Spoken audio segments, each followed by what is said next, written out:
and it's going to be, attended last year. There was over 400 people, and we expect this one to bring a crowd as well. Same date. Jack, you also know that there's a yeah, last year was over 400. When is the banquet? It is November 23rd. Yeah, and Saturday. this year's event features Friday night. This called pregame. We have a new feature this year. Friday night at the Knights of Columbus, Coach Novak and John Fandaka have organized what we're calling the pregame, because one of the committee members pointed out that at the event, it's so fast and furious that you can't talk to people, some people you haven't seen in 15, 20, 30 years. So there's no time for socialization. So this year they decided to have this event at the Knights of Columbus, and we're calling it pregame. And it's just going to be hors d'oeuvres and sit and talk and chat about how good you think you were. And that's a big event that we're hoping that's well attended as well, and it gives us another dimension and another day to spend time on Leominster High School football. I think pre-game huddle is the full title. Pre-game huddle, he's correct, is what we call the, that's open to the public, and no sit-down venue, just socialization and hors d'oeuvres. Can you guys just tell me a little bit about the process that you went through inducting this year's class and how you determined, how the community determined who would get in this year? The bylaw requires that players be out of football for at least 10 years. We are limited to 10 inductees who are alive. We can induct as many as posthumous ones, there's no limit. So we try to cover various decades. We have gone back as far as 1910 for inductees, and this year the most recent inductees will have played football season of 1969. So that's as recent as we have come in terms of the process. We'd like to try to pick a few from different eras, which we've done. I think our oldest inductee, if I'm not mistaken, played in the 30s, late 30s. That would be Lou Barassi. And then, as I said, the rest of them spread between the late 30s and 1969.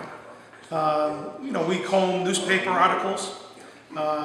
We comb all-star team listings that were featured in the Sentinel starting in 1946. We interview members of the community outside of our committee. And of course, we interview people or talk to people within our committee. And we essentially need to keep the program at a reasonable length of time. And we have a mind to that in terms of how many inductees we actually ultimately vote on. And then we select. Now, in fact, this is our fourth class. Doesn't mean we're not going back further in time, or we're not going to continue to comb inductees from the 20s or 30s or 40s. But so you don't fall off the roster like you do. No, they don't. No, we're not. But we're trying to give a good mix of the history, the tradition of Leominster football, as well as getting people into the Hall of Fame that can still enjoy it. They can bring their families. They're still alive. Things of that nature. And then we go to contributors and teams. Thus far, all of the teams that have been inducted are undefeated teams, and we've kind of gone through chronologically all but one of them now. We went 1910, 1932, 1952, 1974. This year will be 1978, and the only other remaining undefeated team that is not yet inducted is the 1982 team.